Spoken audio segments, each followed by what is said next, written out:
Hello and good day. Thank you for watching our awesome show of Good Habits, Not Chasing Rabbits. This is our premiere show going live video for you guys today, so we're really, really excited. Thanks for everyone who's been listening to us up to this point. If you have been listening to us, you know my two guys that are always here with me on my left, my main man, John Crow. Hey, good morning. And my other main man, Mr. James Allen. Hey, morning. And today we are going to talk about depression. Sounds exciting and fun. You guys are really excited to learn about that and watch and listen to this, huh?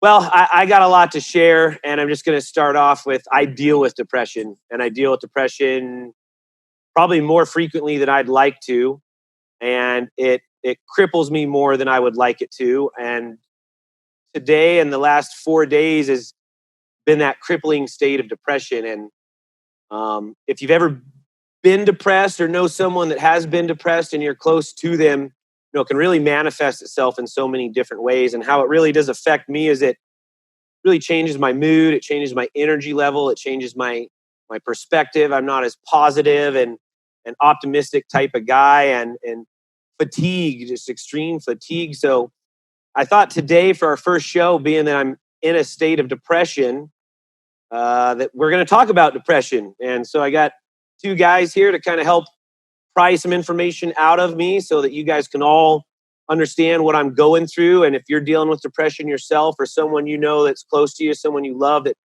you know deals with it, and you'd love to try to understand them better and what they're going through and help empathize, and maybe a couple tools to help inspire them. You know, that's what we're really looking for. That's what Good Habits, Not Chasing Rabbits is all about. We're talking about good habits in life and not chasing the rabbits down the rabbit hole. So, you know, again, as I mentioned, John, James, you know, depression gets me. It gets me really tough.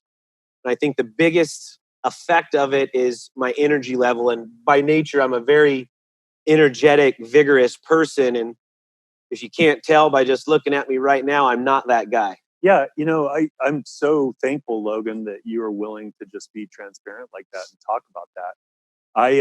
I don't want to sound insensitive, but I don't understand depression. Most people don't, John, and that's the taboo part about it. And I'll let you get going on that. But I felt that way before I had depression. I didn't understand it, and I was kind of like, "What do you mean you're depressed? Get up, get some energy, and go live your life." And for people who don't have it or don't understand it, it's very hard to get a grip on what it is. Yeah, and so my wife deals with depression on occasion, and I haven't really ever dealt with depression, and so I'm really looking forward to talking to both of you guys about this. So I hope that it will make me more responsive to her, more sensitive to her, and to everybody else that we're dealing with. So, because when I'm confronted with someone that's in a state of depression, my response is, and we all have our issues, right? Yours may be depression, but maybe my response when I deal with that is like sort of this insecurity, like, you're sad. Why am I making you sad? What is it about our lives that's making you sad, right? And then maybe I could respond to that and be like, well, our lives are awesome. Like, what's wrong with you? Right. Like, how could you dare not be grateful for everything that we have? Right. And wrong answer, right? Wrong answer.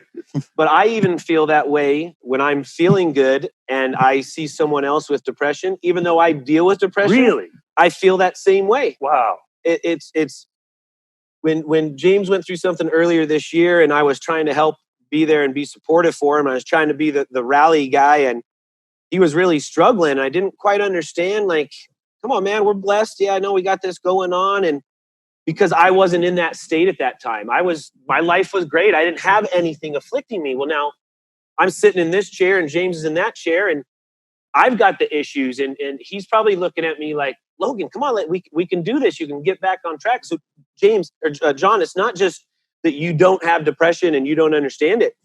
It's like a dichotomy of, well, when I'm feeling good, everyone should be feeling good. And if you're not feeling good, let's get you to feel good. Right. But it's not that easy, is it, James? No, I mean, it's something that's very subjective, right? And so for me, you can look at somebody and just think they're being quiet, and inside they could be dying. And it's about also like the amount of awareness they have in dealing with it. But Right. wait, Right. but hold up for a second. Like, and I'm sure it's different for both of you, so I want to hear it. Like, be specific for me. Yeah. The last time that you had depression, what exactly did that feel like? It feels like hopelessness. It feels like everything that it feels like like all of a sudden you've been taken from a view, maybe like Logan was talking about, where everything was good. You're like, wow, this is good, manageable. Like maybe everything's not perfect, but you're like, wow, this is okay. Right. And you're working through it to a place almost where everything seems impossible, And so like you have no physical energy, you have no emotional energy. And then you start, and if you're in a place where you've been trying hard and you've been tactically trying to deal with this stuff, then you start noticing like, man, I need to clean this. Oh man, I didn't spend time with my daughter. Man, I'm behind on that. Man, I don't feel like going to to that event or that my mother-in-law's place or this, or whatever. And now you're in a downward spiral. Now you have guilt with it, and so then you try to tough it out, Right. And then you go around people, and then they're like, "What's wrong with you?" And they take it like I take it. And then you like, feel way what worse. What did I do to make you mad? Yeah. What's wrong with you? Why are you being a jerk? Why are you being aloof? Why are you being... Yeah. And so it for me, what I used to do is I used to use, alcohol and drugs when I was younger to counteract that. Would you call that chasing a rabbit? Or... Yeah. Well, at the time it was treatment. And for me, for a long time, it really worked. Absolutely. And so like I'd have I remember there was a time with my wife where when we were dating that all my friends, it would be seasonal kind of stuff. It took me years to learn about seasonal depression. It was real. And they'd be like, we're going to a movie. And I'd have to go buy a fifth of vodka, or like a little, not a fifth, but like a little bottle, and just put it in some Coke to take it with me. That's because so I was incredible. so nervous to be in there. Let's stay focused for a second on how it feels, and then we'll get to the responses that you guys, if that's okay, just to get my brain straight on this. But so Logan, how does that feel for you? Like physically, how does it manifest itself? Where does it come from? The one word that James said that I'll absolutely agree with is hopelessness. Is you just feel totally hopeless. And for me, the physical symptoms are the fatigue, the low energy. I'm not engaging. All I want to do is just nothing. I don't want to be around anybody. And then when I am around someone, I've got to try to put that face on and be Logan and be inspiring and be motivating. But on the inside, I am dying. Yeah. And the thing that I've been learning through this bout of depression with talking this out with my wife is that, I see my depression as these really severe events like I'm in right now, like a 4-day downward spiral. And I think these happen, every couple months. Well, in talking to my wife about this last couple of days, she's like, yeah, I actually think it's more chronic than you actually realize it to be. And it may not be to the extreme that you're in your depression funk right now, but Logan, you do have quite a bit of highs and lows and ups and downs. And I don't see that, right? Because I see it through my lens. Yeah. And whether it's I'm short with the kids or I'm short with her, I'm just kind of negative or pessimistic. And I try not to be all those things. Like all day, every day, I try not to be those things. But so in this dissertation of trying to figure out what's going on with Logan, my wife and I have really been just talking and sharing what's going on to try to figure out, how does it manifest? All right. So that's a really good lead in to my next question. Like, I don't understand how it feels. And when it comes on as someone who deals with someone that I care about immensely, who's having it, I want to know where it came from. Like, what caused it? Did I cause it? Did something bad happen? Because I'm a fixer, right? Right. I like to fix things. So you're broken. Let's fix that. So talking about that, James, like, where does it come from? Like, is it every single time something bad happens at work, you had some bad memory? Like, where's it coming from? Yeah. I'll try to make this brief, but like for me, I like in the last few years of my life, I've been able to mature, learn, educate myself, and grow to where things that would used to throw me into depression won't. Right. And so there is some control over it.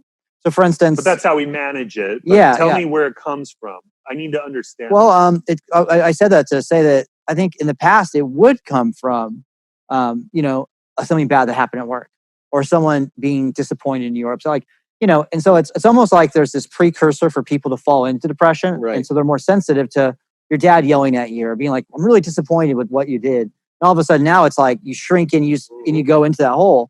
And so as you have tactics, your girlfriend breaks up you lose a job, you make your boss mad, or whatever it might be, right? You fail on a project, get into a car accident, all normal things everyone goes through.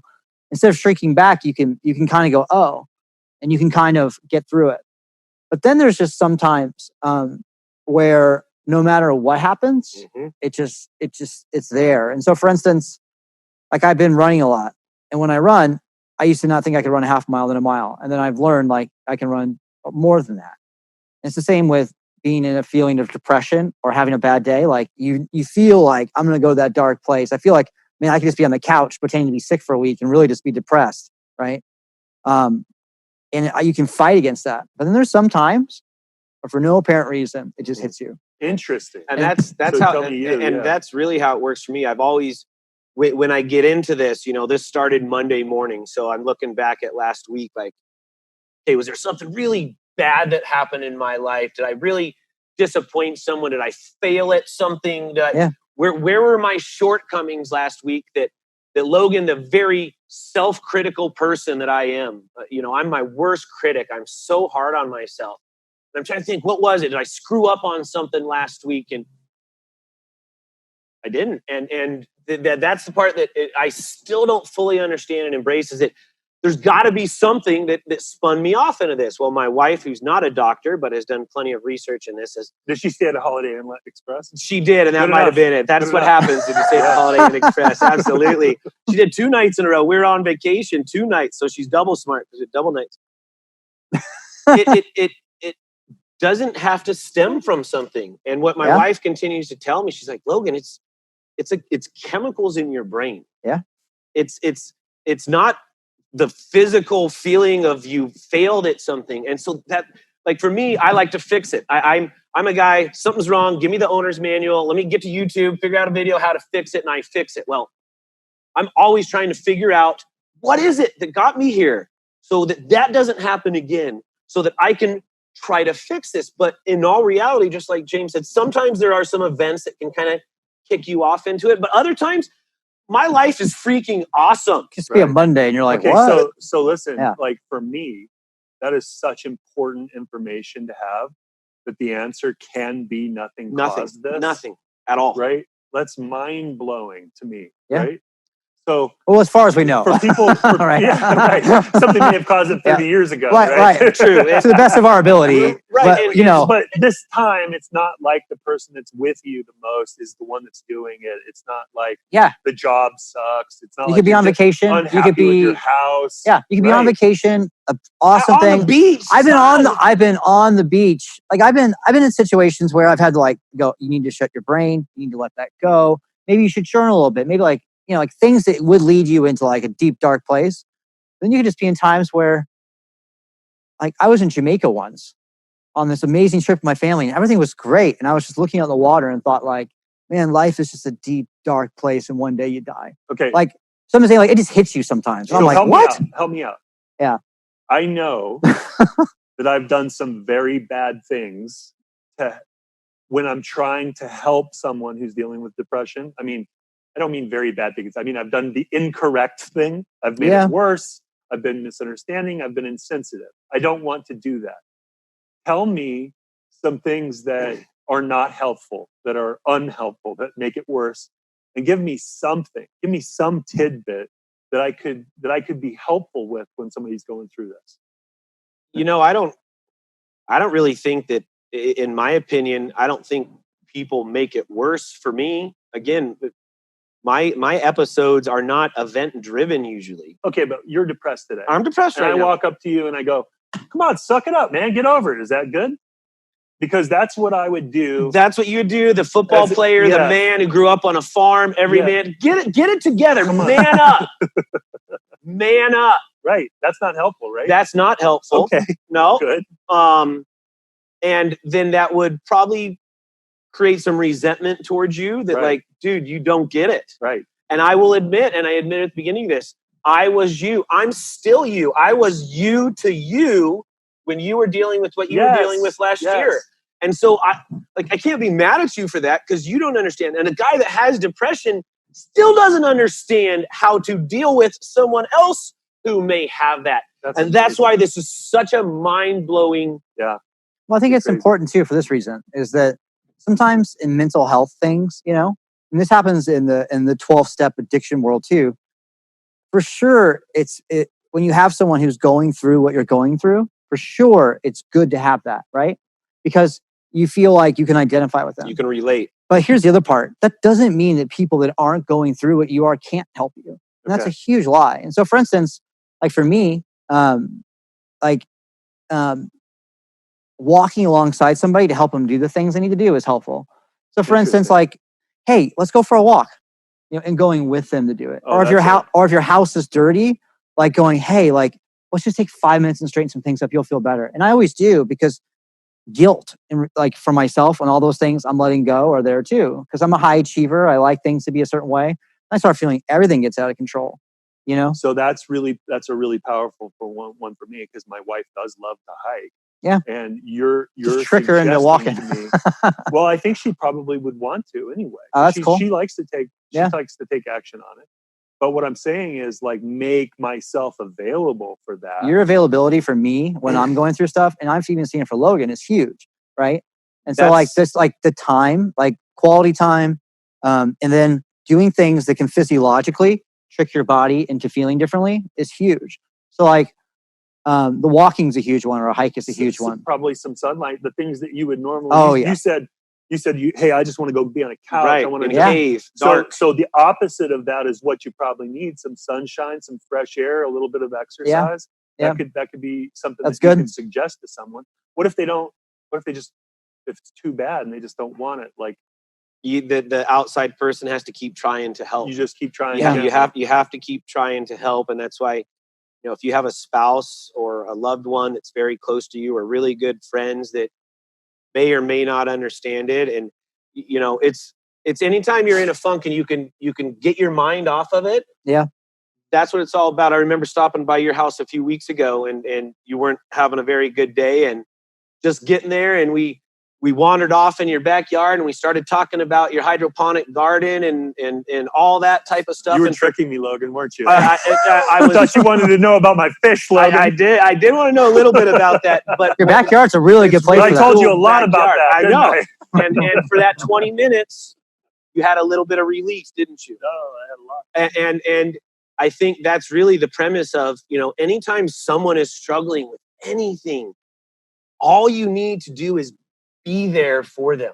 Yeah. And you figure out whatever capacity that is, and that's a work in progress. But just knowing, I have the chills thinking about this right now. When I'm struggling and someone says, hey man, I'm here for you. You know, let's go for a walk, let's go to lunch, or call me if you need me. It's exponential help. It's like, then it's like, okay, I'm not only, even if you don't take it, I'm not only not feeling alone, but there's actually like someone who cares about me. Like, even if you don't say yes, it's really helpful. Well, of course, even if I'm still depressed, I'm like, no. And when I'm trying to help friends, I have a friend right now that I'm trying to help, and he's in a very dark place, and he keeps telling me no. Okay. But I'm not stopping. Right. Because I've been him. And at some point there will be a moment during a day where something, where there's that little glimmer of sun coming through right there in our building. And that's sometimes all it takes to kind of do that. And if you're there for that person at that time, holy cow. So just being there for someone, again, just depression, mourning, loss of job, you're sick, coronavirus, lost your business, whatever. Just knowing that someone is there for you really just takes 1,000 of those pounds off of your back. Okay. So 2 more questions. You guys can answer them in whatever order makes sense. But I really need to understand, to be able to identify some signs of it. Right? So give me some signs of what to look for, because you guys are really good at this, you know, covering those signs up. So give me some signs, and then give me some strategies for when times are good to try to extend out that period. I don't think you cure this personally. No. I think this is something you deal with. And you manage. You have tactics to deal with it. I want to be a good partner in managing it. So So give me what to look for, signs, and then give me some strategies on how we manage this thing. We don't manage it with drugs and alcohol, right? Right. No, not Although anymore. it can work for a while, you said. Yeah, no, it did work for a short while, but then that creates a ton of other manageability. Right. You know, and so that's a hard question because that's almost like I'm thinking about it personally, like for me. Right. And so there's also a certain level because like I'm me of this subjective understanding of who I am, and you see from the outside in. Yeah. To where I don't really know all the signs.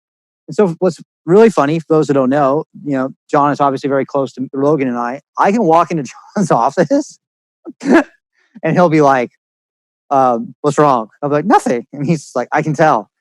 And he'll ask me a couple of questions and then it'll lead me to realize, wow, I was upset about that. And I was just kind of shoving it down, like, you know.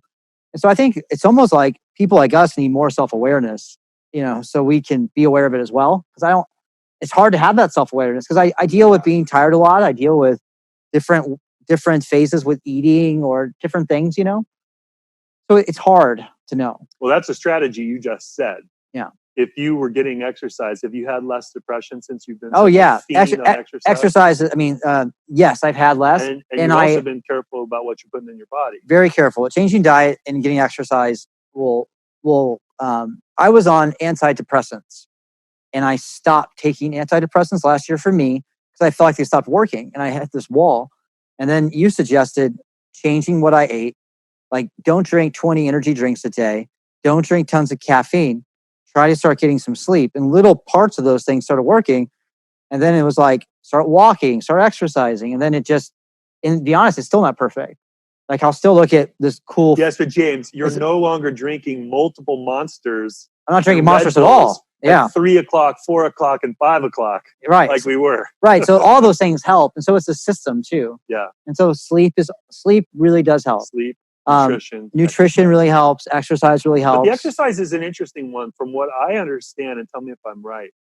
Like you need to get an accelerated heart rate, you need to get accelerated respiration, and you need to get fully sweaty to really have in a weightlifting. Some of those things are good. Going for walks, running really is good. It seems to me that and not everybody can run, but biking, swimming, something that cardiovascular gets the cardiovascular going, engaged, and keeps it up there. You think that makes a big difference? Yeah, what someone told me was try to keep your heart rate elevated to about for 45 minutes, you know, to 60 minutes, you know, a day. It doesn't start there though, does it? It doesn't. No, it started just walking. Right. Like it started with me trying to get 5,000 steps a day, then 8,000, then 10. And then I started hiking multiple times a week. And then the walking turned into running. And it's a tactic. Like it's good. So yeah. So if we're honest, I can recognize when you're depressed. I know it immediately. Okay. but that's just because that's who you are. Yeah. Right? That's who I am. Can't tell with him. It's a little trickier with him. Teach me how to hide. It's a little trickier. So you covered some strategies. You weren't really helpful to me on how to recognize it. No, I got that one under control. How about you? How do I recognize it? And how do I help you manage it? Yeah, you know, recognizing it as just someone acting differently than they normally act. You know, if you're around someone enough, you know when they're doing good and when they're not. You just have to kind of have that awareness. And you know, if you're close enough with someone and you care about them enough, you'll have your receptors open and be like, yeah, he didn't talk as much, or he wasn't quite as loud. I'm talking about myself. Or he just didn't carry that smile as long, or you know, you saw him doing this a few times. I mean, very much physical symptoms that you can just tell by looking at that. I just had a eureka. My wife is always quiet. So how do you tell? So it's quiet, like that's unchanged. But she withdraws a little bit when she's depressed. And I think this conversation just literally helped me identify the two. Withdrawing she may become a little bit more quiet, but that could be anything. That could just mean she's having a quiet day, right? Yeah. So when she withdraws a little bit, that's what I got to keep my eye on. You know what? I do that too. I withdraw also. I do. Yeah. You do it too? I'm withdrawing right now. Like I usually take the kids to school yesterday, and I said, honey, can you take the kids to school? My favorite thing to do is taking the kids to school. And I withdrew from that event yesterday. Right. Interesting. Your Yeah. favorite thing is what you pull back from. Happens to me too. I'm glad you guys brought that up because now it's helping me identify that I do that too. Yeah, You good. just, this is what I tell my wife, that I've lost my mojo. If you're Mojo, Austin Powers, whatever, you know what your mojo is. And that's the only way I can describe it to her is, yeah, I don't have my mojo right now. You lost That's your motivation. just what's amazing to me, right? Like when I look at Logan Hall, I see so much mojo. You're driving this mojo-rific truck. You got the coolest socks on in every event, everywhere you go. You've got the hairstyle, you got the sunglasses, you've always got the mojo. And so to start with, like to have a guy like that you think is like judging himself harshly. It doesn't seem real. It's totally disconnected. I know, man. Right? Hunter, it's totally disconnected. Beautiful family, kids. Yes. This is a part that it just, you don't know what's going on the inside. And so thank you for saying that. That's where I think that we can all really grow. Is it doesn't matter who you are or what your stature is or how successful you are.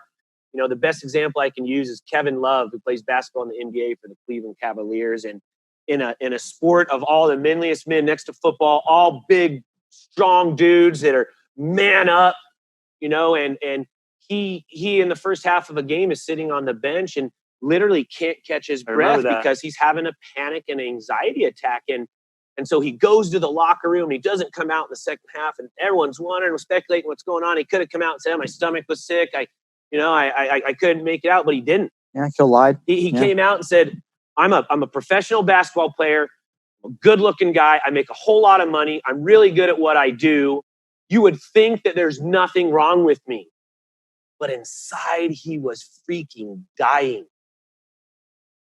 In the middle of a game. In the middle of what he does he plays basketball for a job, something he's been doing since he could hold a ball. And in the middle of doing that, making millions of dollars, satisfying his fans and his friends and family watching him, he is inside dying from a panic attack. When someone like that can come out and share that, a guy like me looking at a guy like that says, I'm not alone. And if a guy of that stature can come out and deal with that and try to share that to help other people, then number one, I should be doing the same thing. And number two, it's okay that I deal with these things. You know, like you said, everyone has their afflictions, whether it's you work too much or don't work enough. You work out too much, you don't work out enough. You eat too much, you don't eat enough. We all have challenges. It's a balancing act. All right, so give me a couple more strategies because I know you're wanting to wrap up. Real quick. So he said exercise, exercise, eating right, and sleep to help manage this. What else can we do?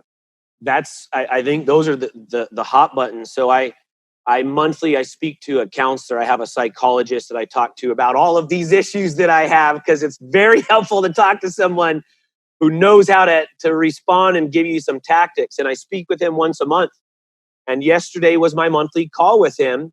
And I asked my wife to sit next to me during this hour-long phone call with my counselor for the reason to try to find out what can we be doing to try to minimize these episodes, the frequency of them, the severity of them, the duration of them. And it was just what you just said. He says there's a huge connection between a healthy gut and a healthy brain, and certain things, high in fiber diets and exercise and having some alone time. This German word he used about just like literally daydreaming for a couple of minutes, just looking out a window and giving yourself just a little bit of a break to let your mind free and clear, and the exercise and the health. So, you know, again, I said my wife, we got off the list to call and she wrote the list out. Here's the 4 things, Logan. You know, you're going to a meeting at least once a week, you're exercising, you're dieting, and we're getting enough sleep. See, to me, the time to help someone in depression isn't when they're depressed. No. Right. That's reactionary. What I just learned today reactive. is that this is managing.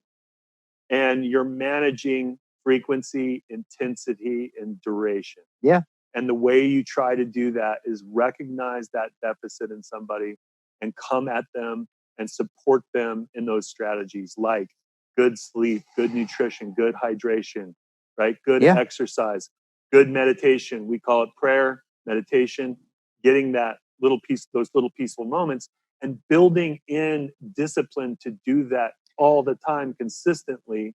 That seems to be the game. That is the most important part. And with anything in life, it's about consistency.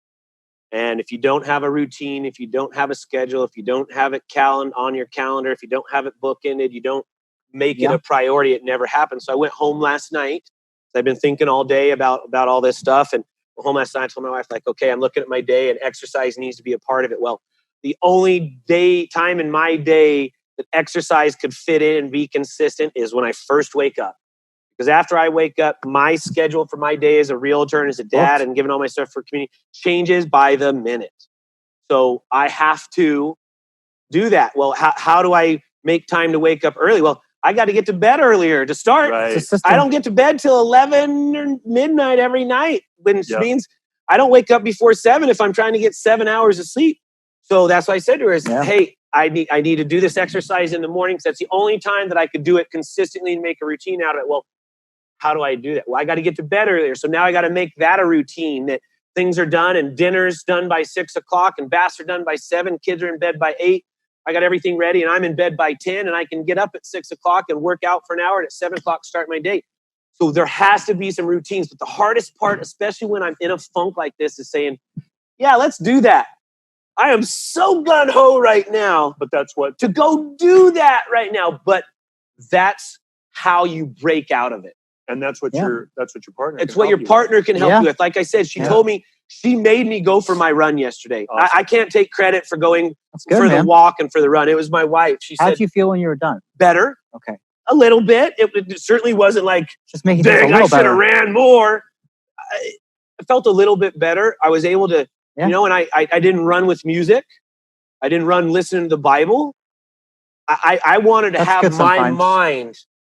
I needed to think. I needed to reflect. I needed to flush some things out. I needed to purge. Daydream a little bit. Daydream. Focus. Like a not focus. Like just blah. Well, look, this has been absolutely unbelievably helpful to me. And I know it's hard for you guys to talk about it, but thank you, James. And thank you, Logan, for sharing that. And I know people that are dealing with depression or the people that are dealing with someone who has depression, which probably puts us in the category of just about everybody in the world, right?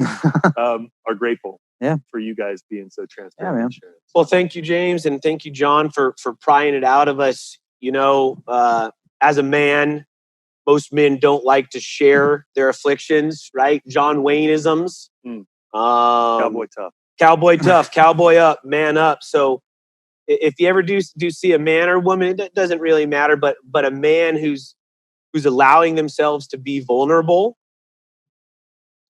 take that for as much as it's worth and try to grow yourself, try to help that person grow. When someone confides in you, when they're really struggling, you almost have an obligation to do anything and everything you can to try to help that person. And then along the way, you end up helping yourself because you kind of understand a little bit better and you're a little more empathetic towards someone when that comes along. And listen, guys, I think the word of the year is grace. We've talked about that, and thank you for giving me the grace and giving James the grace when we're in a funk. Thank you to my wife for giving me the grace when I'm in a funk. And the point of this show is to make all of us better. We can all improve in different areas in our life, and unless we're getting vulnerable and opening up about the things that we are afflicted by, we can never fix them. You can never fix a problem if you don't know there is a problem. So we appreciate you guys watching. Please share this with any of your friends and family. I want to hear from you also. Are you dealing with depression?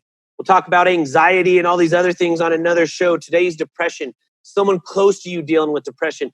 After last year of everything we've gone through, mental illness and mental stabilities are at all-time highs.